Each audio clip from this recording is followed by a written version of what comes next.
Bonjour mes frères et sœurs dans le Seigneur, que Dieu vous bénisse, c'est Pasteur Matou. Bien, naye natie la biso lisusu message na tongo ya lelo nzamba sale biso c'est vrai ngolu.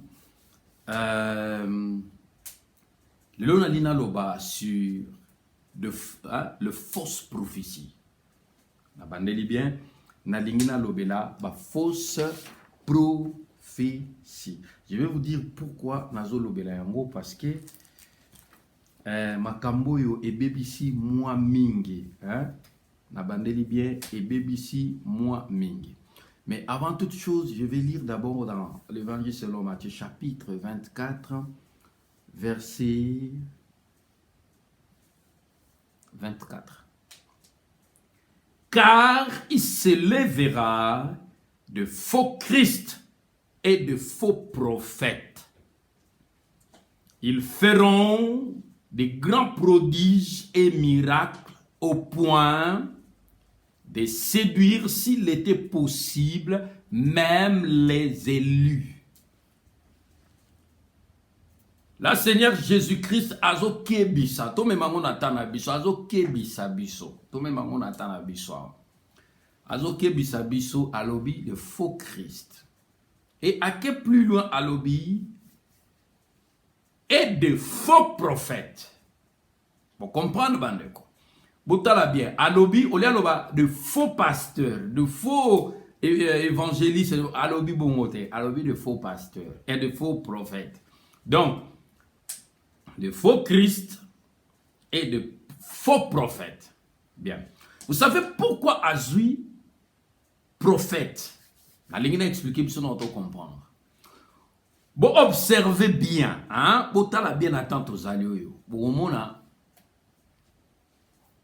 Même Aza, tout le monde a un qualificatif au tolingito pesa, hein? Mais tout le monde est normal. Même Aza pasteur, Aza a besoin, Asala, le cola prophète. Même Aza évangéliste, Aza a besoin, Asala, le cola prophète. Comprendre. Pourquoi on a lobby boy? Nazana kata milieu ya ba pasteur. Et nazali l'un ya ba pasteur a travaillé na ba pasteur. Pour comprendre bandeko. To moni makambo. Ti lelo ezo continuer. Pour comprendre bandeko. Ozotala mutu pasteur pendant les cultes. On peut savoir cet exemple pour tout comprendre. Vous connaissez les délais, n'a pas natami balé. N'a pas nami balé kasi. Les belé, mais n'a pas nami balé kaka. Pasteur X, en plein culte, hein. Pendant que à Zotéa, Alingi a impressionné, bah fidèle. Makamno banabino nazala qui présent. Vous comprenez bandé? On va bêter le noté, va bêter la guinga non. Parce qu'on a travaillé dans le pasteur, on a un ministère, on a travaillé comme un dans le pasteur. Alors là, qu'est-ce qui s'est passé? Ezake, Ndeko, il y a un pasteur. Attends, on va bandoter là, tout d'un coup, alors biboy. Na deuxième rangée, et la sœur Moko Zawana, on l'a tu sous-vêtement ya noir. Bandoko la n'a pas très bien. Deuxième rangée, sœur Moko Zano là tu sous-vêtement noir, Nzamba lobi nanga a continuer, donc 3 points de suspension, hein, a continuer au Alinga Galoba.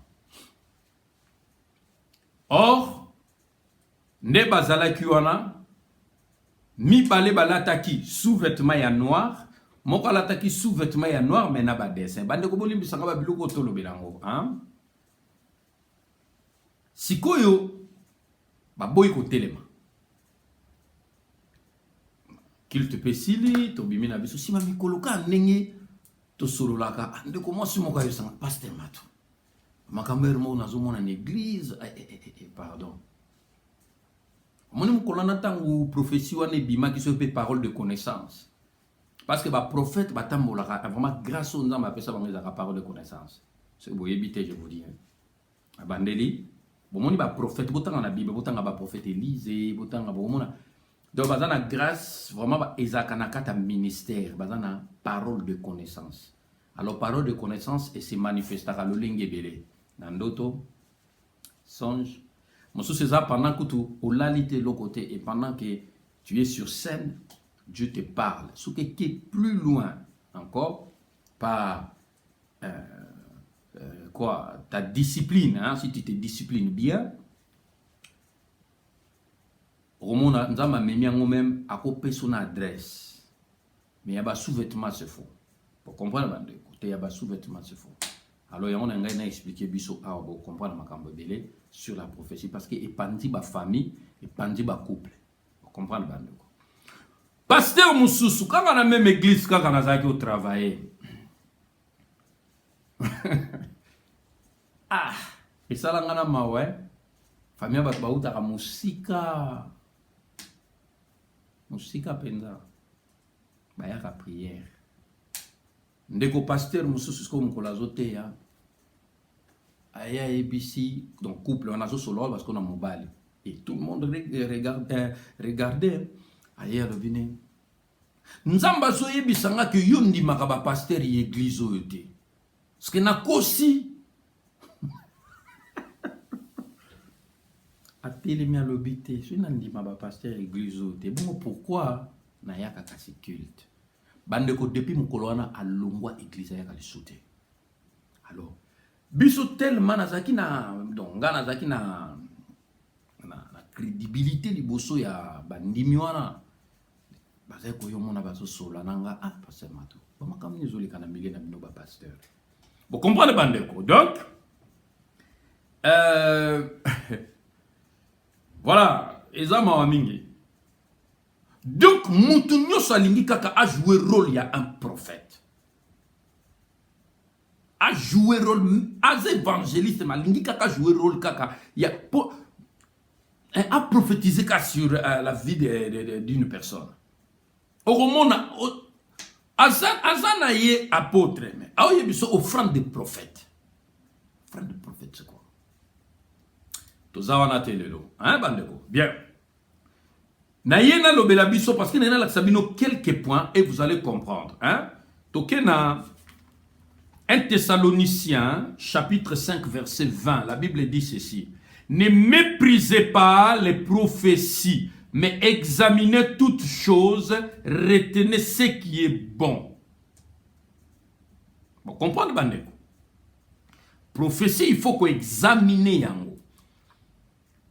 Tango tozolo bako examiner, bandeko boza dictionnaire, botanga ko examiner. Par exemple, ceux qui m'ont attaqué dans le laboratoire, pour ça là, prélèvement du sang, va examiner makila na par rapport, exemple, par rapport, il y a sucre, il y a sida, il y a nini, botala bien. Jamais résultat ebimaka, ba komika eloko moko, non, négatif, ne loko tel, faux. Bon, on a ba globule nino yo, nino, ba bele, donc c'est-à-dire, ba koko ça là, moi examen mon côté, hein, terre à terre, il faut pas qu'il y ait approfondir pour que et puis ça résultat moko ya bien. Donc on va examiner, cela veut dire tu prends la prophétie, tu poses ça sur la table. Tu commences à examiner point par point. Pour examiner prophétie bien sans faute. Kende bien tanga ba livre prophétique na katia Bible. Tanga ba prophète nyonso. Pour comprendre comment ces gens-là travaillent avec Dieu. Pour comprendre, bandeko. Mbalele kitangu ndeko Roger Baka pesa qui prophétie sur la diaspora congolaise de la RDC. Il faut pas retourner avant le 15 février. Moi, comme ça, sans forcer, sans même prendre la Bible directement, tant on a dit, la nature ne vous enseigne-t-elle pas? Et paf! Mbalamoko n'a examiné ma loba yandeko. J'ai compris que. Donc, dans l'examination dans moins même de 2 minutes, j'ai dit c'est faux. Et là, quand les c'est faux, et ça, pour que diaspora azonga, il faut l'État congolais à yeba.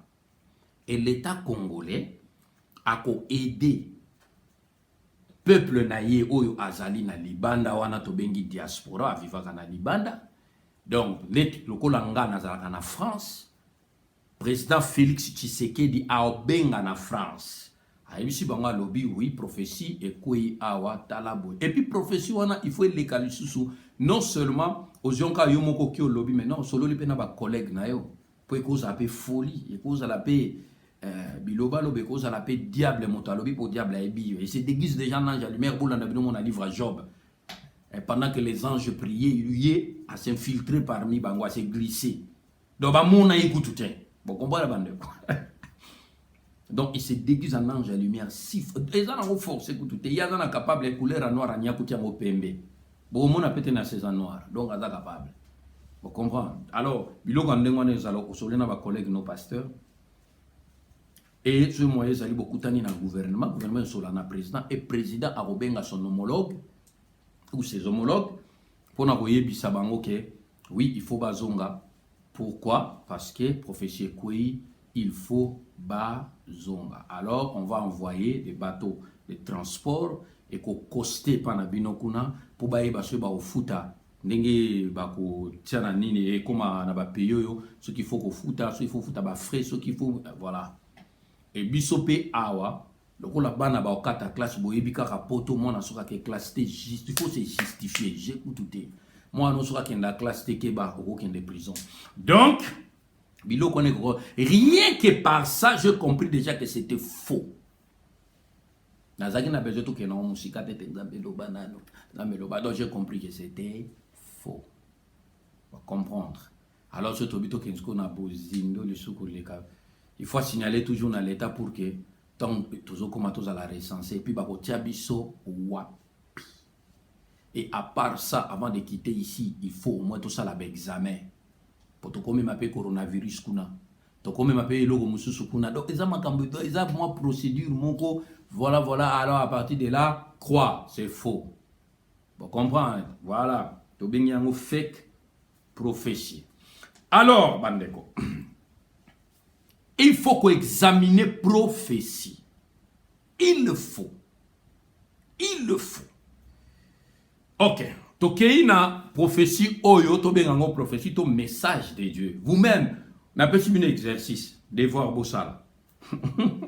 Bolo belanga ce qui est vrai pendant avant ngana loba na otiki la bino quelques minutes. Bolanda place très bien. Eh bandeko bolanda. Posez la pardon à ta volume déjà. Voilà. Mon côté à chaque défi na Yesu. Et maman Olive, le Seigneur me dit de vous dire que c'est le moment il y a au solo na papa avant que Mbula et no kanakati ya libota na yo. Avant que Mbula et no kanakati ya ndako na yo, Seigneur azako interpeller, Seigneur azako loba bo solo na papa botika mboka Congo. Tolingi bino mingi nazali politicien te nayebi makambo politique te mais nyonso to apprenaka na Yesu soki toyeli boso pona kopesa message naye na para nzambe naye na para moto te et puis nazoloba na para moto te o moto. Bon, rien que par c'est dire, vous comprenez que ce message ou cette prophétie est fausse. Exercice na pesi bino ngwa na botala bino mongo tanga zolo balobi boy to lingi bino mingi aye de la part amutuma côté le manaye somasi ate oui aye na message nzamba pesi apesa pona mama Olive Lembe na mobali na ye Joseph Kabila bakende d'accord avec moi et ababa kisi boy to lingi bino mingi mais non. Là, ils ont écoutez-moi ici. Bon, mon prophétie. Ce qui nous a dit à cette bouteille-là de tomber. Loba exactement. Ndenga lobi. Kolongolate. Kobakisate. Na bandeli bien. Ce qui a lobby. Cuillère oyo. Elongwa awa loba cuillère oyo elongwa awa ko bakisate ko longolate so bakisi tu tues le message soko longoli tu tue le message. C'est ça. Donc, rien que... Wana nazeli bino kaka ya mwa mokie. Tolingi bino mingi. Déjà, ça fausse prophétie. Deuxième point, pour moi, on est encore fausse.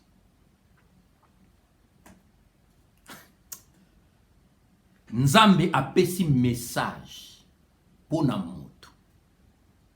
Et yo, oye nango na média. Dieu ne travaille pas comme ça. Dieu ne travaille pas comme ça. Bon, quand il s'est tant au prophète azo que nous pesa Ézéchias message. Ézéchias a un camarade te, a un garde te, a un loco te, vous pensez comme ça? Si réellement cette prophétie ou ce message est vrai, alingaka kenduluka mama Olive Lembe. Anga yebise nzamba tindinga alobi nanga na yebisa yo. Mais lokola aleki nango na media et sili et commis force. Et commis fausse prophétie. Vous comprenez comment les gens vous détruisent. Mutakoya nzamba lobi nanga na lobana yo. Nengo lukaka mwana. Il y a quelque chose dans l'enveloppe. Ça la calcul mathématique, ça la mathématique céleste. Tu dis, Dieu veut me donner, donc Dieu veut me vendre un enfant. C'est tout. C'est ça la réponse. Donc Dieu veut me vendre un enfant. Pour comment pour appeler sanga moana, il faut appeler ce mbongo pendant que Anne na 1 Samuel appelle ça nzambe mbongo te. Nande kona bino naza contre moto te na yeko yede bino na obetela bino lisolo mo comme avant na betela bino lisolo na opesa bino un petit conseil. Tokei na livre ya Jonas. Na livre à Jonas, c'est un vrai prophète aussi. Hein? Jonas c'est un vrai prophète. Vous comprenez? Nzamba pesiye maloba. Jonas chapitre 1. La parole de l'Éternel fut adressée à Jonas. Ndeka keza adressé na prophétesse entre guillemets Jeannette. OK. Fils d'Amitai, en ce mot, lève-toi, va à Ninive, la grande ville, et crie contre elle. Crie contre Yoka. Abiboué. Lève-toi, va à Ninive. Là, à l'obité. Va chez le roi Ninivite, non. Chez ses gardes-corps, non. Chez sa femme, non. Awa, Alobi va à Ninive. Là maintenant, ça concerne tout le pays.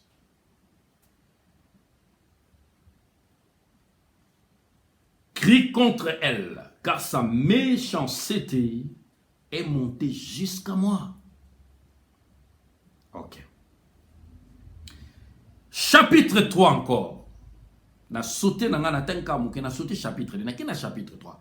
Tango Jonas akimi ona bo bininga kotane buma ba boke na mai buma paso go. Nzamba salingolo. La parole de l'Éternel fut adressée à Jonas une seconde fois. En ces mots, lève-toi, va à Ninive, la grande ville, et proclame-y la publication que je t'ordonne. Vous comprendre. Et Jonas se leva, alla à Ninive. Bon, ça là exactement à Ninive, selon la parole de l'Éternel. Or, Ninive était une très grande ville de 3 jours de marche. Jonas fit d'abord dans la ville, jour de marche, il criait et disait, encore 40 jours. Et Ninive est détruite. Les gens des Ninivites crurent à Dieu. Plus loin, ils publièrent un jeûne et se revêtirent de ça. Verset 6, il y a chapitre 3, les choses parvinrent au roi de Ninive. Vous comprenez, Bandeko? Nzamba lobi n'était kendo yebisa roi ayebisa na peuple. Malobi kende o crier na ville. Mais là bango message au peuple ayoka ke boy. Donc et pourtant Nzamba koka olekane pas roi. Aboko leke pas roi leke pas peuple. Voilà, c'est comme ça il faut faire. Ça il faut faire comme ça. Mais yé a leki na média. C'est-à-dire tant Nzamba zo pese message à lobi na ye kende zo message ango leka na média. Loba oh. Son Dieu a peur de Maman Olive. Son Dieu a peur de Joseph Kabila. Demandez-vous, c'est pas comme ça que ça marche. Yango Baby, c'était les canaux médias. Moi, je pose une question. Quand Joseph Kabila était président, tout ça, c'est parce que, la minute Oyo, c'est président Félix Azana pouvoir. Ok, toko sana Joseph Kabila nyon soto lingi. Non, tozana kata makamna nzambe. Il faut tika ba politicien ba sala boulot na ba. To tika bato ba linga règlement de compte ba salango, hein? Et ya kokenoloba to lingi bino mingi. Oh mais non. Mais ça je fais bi manzamba lobi a lingi bino mingi. Ya lobi. Voilà. Donc c'est pour dire une chose, bandeko. Bazoya ko détruire bino bozo monate. Bazoya na ba message ya lokuta. Baza ko détruire bino. Aye loko la prophète nzoka faux. Alingi mukolo musuba bengangai parce que matuyuza côté kuna. Ndeko moko Donc copine ya mwasi nanga za kana paria bengi sikoyo ngapwa sola ngabi. Na yebi ke la ville telo yebi ba pasteur nga bien na yebi ba ngabi tala pasteur moko place leki nanga sambelaka aye pa leki nanga ko yebisa leki nanga akoya bondela pona ye et puis abonga ma déjà pour wendre ye nzoto mobimba ni vous comprenez bande bo mona ngwa na bible soki ba yeli bino likambo za na bible te bobima. Et puis, bah, quand il a bien appelé la Bible, mais yo, le koyeba, nzamba lingaka loba nini ne sika wana. Alingaka loba nini. Vous comprenez, bandeko? Moussousa la li mona batote, pour prophète Élisée pas la li mona bato. Non. Il faut que vous voyez pourquoi la li la kisinini. Ce n'est déjà la li la nani, pour ça. Vous comprenez, bandeko? Lelo se botali bokomona bana ebele na Kinshasa bakomi na ba mesa wenze bakomi ba shege bandeko zo sala bino pasite likola banani prophète. Pose-toi la question. Prophète aye na ndaku na yo mwana yo azandoki mwana mutazandoki déjà paf ba bengani na tunika question. Ou prophète wana azana nzambe éternel Dieu ou azana iti parce que sous azana yi délivrance il faut ça la pour moi na kindo kilongo bandeko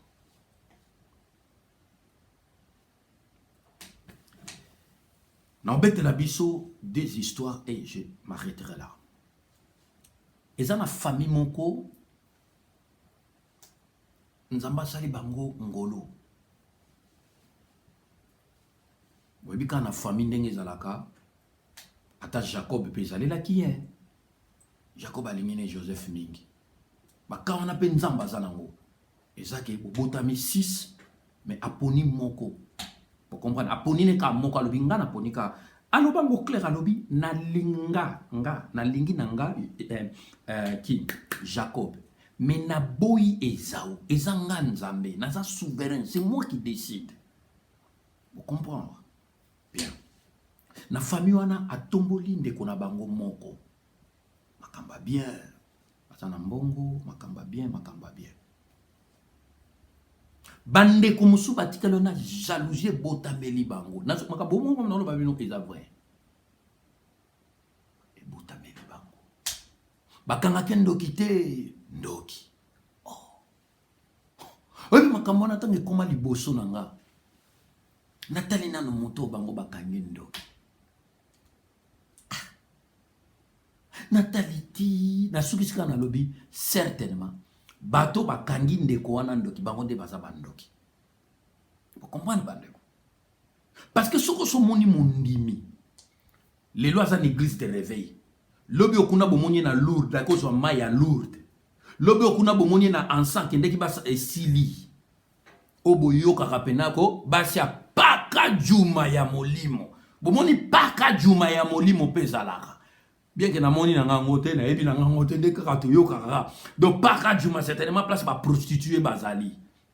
Ngana ebi on na Hollande. Denar. Do yoka pena ninya ba komoni ba prostituée. Ba bato ba kenda na denar ba ebi dans oleka na voiture au monde na nokaka. Tona na Bruxelles na Anvers na eba lesuto za na train tozo kende voilà na oh ngana mono ba mannequin nzoka ba mannequin na mona mannequin bouger ah ko tami sute ko tala suko to tchaka mutu ko to voilà donc bato na to komi na bango pe na kati ya ndako na Nzambe ba ndumba ya molimo koto mayalo kote kuna asan kote kuna mama prophétesse kote kuna nani ba mbiku di boye bate mukolo moko te prophète aoya na ndaku na yo soka vrai prophète aoya kate alobi na yo oui omoni nde eza boye mutazo sala bino boye eza ndenge Élysée aloba na nama alobine nama omoni mutabwakela yo lepre oza nango na nzoto ezali garde corps ah non Élysée apesi na mukonza basoda wana solution alobine mikende komi bwaka nde na mai. Tozana besoin to ibate nani azo sala te. Tozana besoin ya bonne santé ya mutu. Vous comprenez? Te omoni mutu azo sala yo boye eza tata mwasi na te, c'est faux. Dieu ne dira pas ça. Nzamba obiki somba ko s'occuper na muto ataka kiyo parce que oza ya ye. Pour comprendre bandeko. Ba famille détruite à cause ya ba faux prophète wana. Prophète Élysée asambeleli nama. Asambeleli.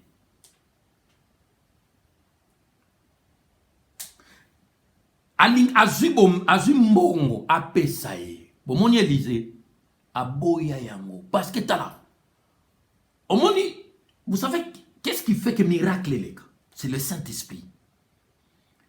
Or tant toujours le Saint-Esprit, l'onction automatique, l'onction. Et l'oubli apôtre Paul. Puis si Simon le magicien oh. Yo ba yebisi yo ke onction za ya koteka bateke le Saint-Esprit voilà bandeko prophète so ayena ndaku no ah bandeko ngana kenda ote ote iposili si enveloppe bato ba yebinga boko mantena sibolo baso na kosa na ebisa na bina ozwana ngai te parce que musala na sali awa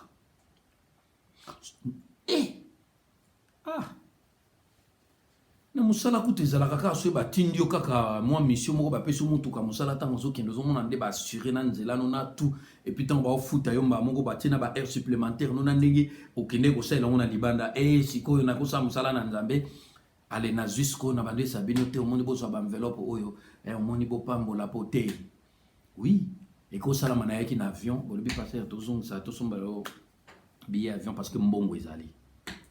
Vous comprenez? Oui, ok, d'accord, vous avez bien dans la zone. C'est tout. C'est ça et que nous rien à foutre. C'est tout.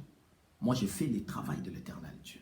Batu ba yebinga ba yebi ope ba benga ya ta vantara mona ka lokwa ya leki ba passer so zwakate wane za nga alliance na ngana Nzambe. Vous comprenez bandeko? Mais non. Et yango wana mona Nzamba fungulela nga ba porte belé ya bien. Na yebisa Yesu tchaka ngo mupanzi. Oh, je viens bientôt. Ma rétribution est avec moi pour rendre à chacun selon son œuvre. Ok, on a la rétribution. On a la récompense. Vous comprenez? Et les solo moussou sezali. Ndeko moi si na kata couple bazalaka bien na mobali na ye. Baza bien makasi. Via bien. Bon, on a deux couples dans mbala moko, on a kangisi deux couples dans mbala moko, ça ni moko simi donc na loba identique. Et ça dit que dès que moi si on a un problème na mobali, oui, si vous avez un problème na couple, vous gardez pour na bino. Et le but est ce qui est baby na 10h, c'est que 18h bozaka bon non. Il faut changer. Makambo il change. Ils sont même disciples à bagende na matanga ya Lazare. Si bon oui ba kanela kinga c'est bien mais il y a 12h le jour, 12h la nuit. Voilà. Vous comprenez bande? Donc alors là moi si et deux couples wana bas mibali na bango basali la Nzambe. Bon, quand je dis que c'est l'anza, même si vous avez ta guitare, même si vous avez ta synthé, ou si à cause de la bête je ne sais pas, Mbunda, bête donc. Je m'attends, il appelle si Libanda. Libanda, on est en banini, l'internet. Pour Ndumba et Kimoli, motel, mais les kitro, de quoi comme Kotata, la banani, Mikolo, bazote, ya banani, bazo, régné, banani, bazo, paf, à quoi il a piège. À quoi il a frère Moroboé, Moutako Beba. Bengana ekutu na église place azalaka fa mosko kota ki ya ngami komisa lokola pasteur na ba téléphone sola na basi abato c'est raju lito yati basi boyokanga eloke boma Eve eza nini eza c'est parce que azwa ki lito inaye apesaki lito inaye apesaki yango na olimbisa pardon azwa ki lito inaye apesaki na diable vous comprenez. Je l'ai tout dit. Après ici, un téléphone peut me balayer. Parce que faut passer dans la commission. On va les arranger dans la cour. Parce que bika zarandoki. On va les arranger dans la cour. On va beba kutu. Kutu yondo falo sambele lande. Ah, moi ça lobi waouh, voilà. Makamba ngwa bien ngoyo. Tala nzamba pambola moi sinanga. Moi j'aime ma femme. Moi sinanga nzamba pambole. A pambole. Alali ala muka lobi munde ba futinga salaire nanga yoza musali na Nzambe. Vous comprenez bande oza musali na Nzambe na opambola yo. Bible lobi celui qui reçoit un prophète en qualité de prophète recevra la bénédiction de prophète. Celui qui reçoit un serviteur de Dieu en qualité d'un serviteur de Dieu recevoir la bénédiction de serviteur de Dieu. Vous comprenez? Donc, tant que fan de Zoïba, comme on est bien quand on est mobile, mais nakeba. C'est pas parce que sur la ligne dans canapé, toi, à la télé, tu qui as un bête en gauche. Ça va passer pour ça l'attention. Aza mobile na yo mekeba, aza homme de Dieu, 50-50. Nazo baba passer au peut se respecter au ba banga Nzambe au ba se discipliner oyo matambola na crainte de l'Éternel bango wana. Et ndeko mwasi nde nazo loba na bino lelo ba couple wana mabala e kabwana pona nini bato baza derrière ya divorce na bango ezali ba prophète. Ba faux prophète. Yango na opesa bino message. Nzamba pambola bino na lakisi bino pour na examiner ezana facile et bola nanga bien derrière toute prophétie derrière il faut qu'il y ait le Saint-Esprit. Na répétez bien, il faut trouver Galates 5:22 na kacha muto azopesa prophétie. Peut-être pasteur Matou alobine kaka omoni pasteur Matou pe OK toki na 1 Thessaloniciens place totangaki. Ne méprisez pas les prophéties. 1 Thessaloniciens chapitre 5 verset 20. Mais ngas qu'on a zongé le bino na 19. 1 Thessaloniciens chapitre 5 verset 19. N'éteignez pas le Saint-Esprit. Tant qu'il y en a 20. Ne méprisez pas les prophéties. Vous avez le Saint-Esprit avant. Donc il y a Actes des Apôtres chapitre 2. Dans les derniers jours, pardon, je répandrai de mon esprit, je répandrai le Saint-Esprit. Allez, landisikoyo. Vos fils, vos filles prophétiseront. Donc, c'est-à-dire qu'il faut que le Saint-Esprit a la katia moto pour prophétiser. David akimi aki kota Nathan, prophète Nathan, et Saül a tindi batuba kendo kangaye. Tambaye, du fait que l'onction, et ça là qui na katia, David na prophète Nathan, batona to ba komika na pembeni. Bah! Saint-Esprit ramassé bango. Abaloli bango, adasali bango ba komi pour David directement. Pareil, c'est toqué dans l'évangile selon j'entends ba yokanga Seigneur Jésus-Christ. Et là, c'est parce que là où il était, il y avait tellement la présence de Dieu, il y avait l'onction, et lui-même, il avait l'onction. Vous comprenez? C'est pour cela, Mouto Azana onction, quand tu ne peux pas les lier, c'est impossible. Ok, pendant ce qui s'est toqué, Nanda Komokoboye, na Paris, dans Tokomi, Tokoti, moi, na Azaki Obela. Moi, on a fait un hôpital na urgence. Tant que tu as des zakato koti, ah, pasteur, bah, y a un bébé son a prié tout bon. Quand tu es tout bon, moi d'habitude, je fais mes prières normales. Seigneur Jésus, merci. Au bas de l'émission, tout ça, l'inzela, moulaï, tu comme si son andako. Merci Seigneur. Tous à la bénédiction pour nous, on base à la bénédiction pour nous. Saint-Esprit, je t'en prie. Prends contrôle absolu à tout. Et à la pona bango, et à la pona biso. Tim Kolotoko, dans le nom suprême de Jésus-Christ. Amen. Amen. Quelques minutes après, moi, on a un biki. Mais ce que tu as dit, c'est que les Canadiens. Maman n'est pas là. Bon, on a les Kiawate. Depuis que je passe ma tout baye, bobi que moi na oyo, na nenga zaki sur na fièvre sur na bobi que ekei. Vous comprenez? Donc pourquoi? Parce que bi pa yokei au memi. Voilà. Yango Nzambe atabazana bango so invité nzamba pambola le moloto pambola bande ko bayemba na frère ale moloto. Assis partout j'irai, l'odeur de ta présence se répandra toujours. Vous comprenez, Bandeko? Donc, l'odeur de ta présence, assis partout où j'irai. Donc, oh non, Bandeko. Vous comprenez? Ndeko, soko zana mobipai nyoso chama kolona yo. Et on l'a qui ça. Bayebi balobi babenga ye mokonzi apesinga bokonzi na ye fote nanga te akomisanga oyo yazali ye. Vous comprenez? Babenga ye mokonzi akomisi apesinga bokonzi na ye. Voilà. Donc babenga ye mokonzi apesinga bokonzi. Yango na évangile selon Matthieu alobi vous êtes la lumière du monde. Mais l'évangile selon Jean ye mokosko alobi il est la lumière. Donc, je suis la lumière du monde. Autant l'évangile selon Matthieu, il est le roi des Juifs. Mais l'évangile selon Jean, Jésus-Christ est Dieu. Pour comprendre. Nzamba pambola bino. Donc, Nzambe, asu mona biso ba petit Nzambe moko boye. Pour comprendre.